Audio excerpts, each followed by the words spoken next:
ተመስገን ማለትን የተማርኩት ከብዙ ትግል በኋላ ነው። ከብዙ ማጣት፣ ከብዙ ምሬት በኋላ።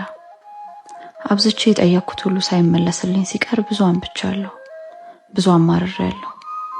ከምሬት ያተረፍኩት ግን ሐዘንን ዘርቶን ባማጨድ ነው። በእርግጥ አጋዥ ለሌላት ጉሊት ቸርችራ ልጇን ለምታሳድግ እናት ህይወት ቀላል አይደለችም።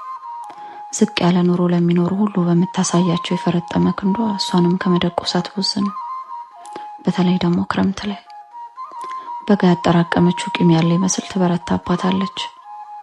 ከተፈጥሮና ከሰማይ ጋር ተማክራ ነው መሰል አጥንት ሰንጥቆ የሚገባ ብርድ። ከዛም ሲያልፍ ደግሞ ዶፍ ዝናብ ይዛ ከጉሊቷ ደርሳ ትጎበኛታለች። ከጥያቄዋ መልስ ያሻትን የተመደበ የጉሊት ዕቃ ጎርፍ የሚባል ጋሻ ጃግሬዋን አሸክማ ትወስድባታለች። ቢሆንም ተመስገን የባሰ አታምጣ ከማለት ውጪ ምርጫ የላትም። ረዳት የሌላት ጉሊት ቸርችራ የምታድር እናት ተስፋዋ አምላኳ ብቻ ነው።